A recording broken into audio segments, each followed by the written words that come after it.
அனைவருக்கும் என் இனிய காலை வணக்கம். இன்று காந்தி ஜெயந்தி. இந்தியாவினுடைய தேச தந்தை என்று அழைக்கப்பட்ட காந்தியடிகள் 1869ஆம் ஆண்டு அக்டோபர் மாதம் 2ஆம் நாள் போர்பந்தரிலே மோகன்சம் கரம்சந்த் காந்திக்கும் கஸ்தூரிபாய்க்கும் மகனாக பிறந்தார். காந்தி பிறந்த காலத்திலே இந்தியா பிரிட்டிஷாருக்கு அடிமைப்பட்டிருந்தது. பிரிட்டிஷ் ஏகாதிபத்தியம் இந்தியாவினுடைய தொழில்களை வளங்களை எல்லாம் சுரண்டி வியாபாரம் என்ற போர்வைகளை நம்மை அடிமைப்படுத்தி அந்நிய ஆதிக்கத்துக்குள்ளே கட்டுப்படுத்தி பல்வேறு இன்னல்களையும் துயரங்களையும் நமக்கு வழங்கியது. காந்தி ஒரு ஒடுக்க சீலர். பெற்றோர் சொல் கேட்டார். அன்னையின் சொற்படி கேட்டதால் தான் அவர் அகிம்சை வழியில் வாழ்ந்ததோடு மட்டுமின்றி மகாத்மா காந்தி என்று எல்லோரும் அழைக்கப்பட அளவிற்கு அவர் உயர்ந்தார். அவர் வாழ்விலே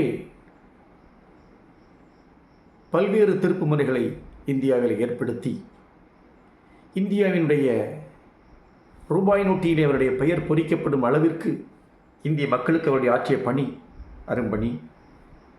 இவர் நமது தமிழகத்திற்கு 1919ஆம் ஆண்டு பிப்ரவரி மாதம் வருகின்றார். ஏனென்றால் அவர் வருகின்ற பொழுது ரவுலட் சட்டத்தை இயக்கி அவர் தலைமையேற்று நடத்துகின்ற பொழுது தமிழகத்திற்கு வருகின்றார். தமிழகத்திலே அப்பொழுது புரட்சி கவி பாரதி தம்முடைய பாட்டால் இந்த தமிழகத்திலே விடுதலை வேட்கை ஏற்படுத்தி வந்தார். அவரோட நல்ல அறிமுகமான அந்த அளவிலே பாரதியாருடைய ஒரு சிந்தனை என்று பார்ப்போம். உயிர்களிடத்தும் இரக்கம் காட்டு, அதுவே சிறந்த தர்மம். 2, பெற்றோர் கொடுத்த செல்வத்தில் வாழாமல் சொந்த காலில் நில்லு. கடவுள் நினைத்தால் எதுவும் நடக்கும். செய்வதை துணிந்து செய். தர்மத்தின் மூலம் வரும் வெற்றியே நிலையானது. மனதை கட்டுப்படுத்து, அதுவே வெற்றிக்கான வழி. கவலையை வென்றால் மரணத்தை வெல்லலாம். புரட்சி கவி பாரதியார் சொன்னது. பாரதியார் ஒரு எட்டயபுரத்து கவிஞராக இருந்தார்.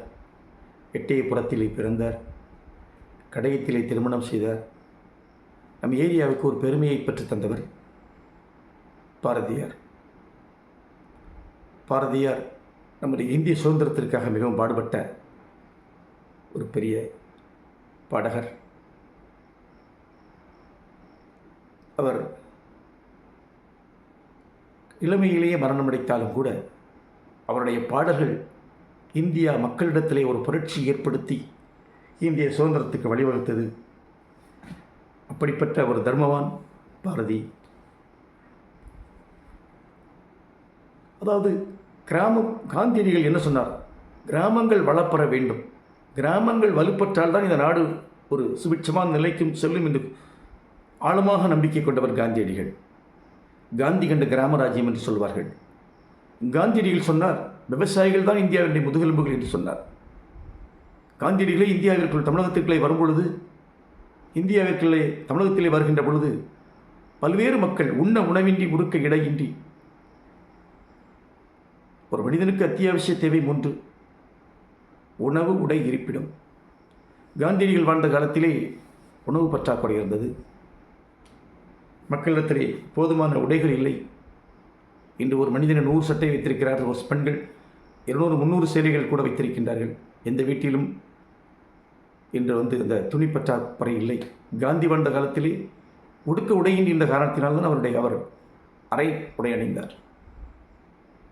அதற்காக தான் இந்த தோற்றம். காந்தியடிகள் வாழ்ந்த காலத்திலே அவர் பல்வேறு புரட்சிகளை செய்தார். அவருடைய செயல்பாடுகள் அவரை உலக மகாத்மா காந்தி என்று அழைக்கப்பட்டது மட்டுமல்லாமல், அவர் அன்னை எந்த குழந்தையும் நல்ல குழந்தைதான் மண்ணில் பிறக்கையிலே, அது நல்லவராவதும் தீயவராவதும் அன்னை வளர்ப்பினிலே என்ற திருமொழி, என்ற பழமொழி காந்தியடிகளுக்கு பொருந்தும். அவர் அன்னைக்கு செய்து கொடுத்த சத்தியத்தால் அவர் ஒழுக்கமாக வாழ்ந்தார். இளமையிலேயே திருமணம் செய்தால் கூட அவர் ஒரு ஒழுக்க சீலராக இருந்து இந்த இந்தியாவினுடைய சுதந்திரத்திற்கு வழிவகுத்தவர்.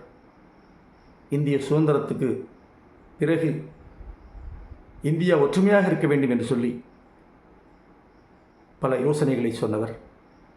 ஒரு நல்ல தலைவர். அன்னார் நினைவு நாளை இன்று நாம் கொண்டாடுகின்றோம். அன்னார் வழி நடக்க நாம் முயற்சிக்க வேண்டும். மீண்டும் சந்திப்போம். வணக்கம்.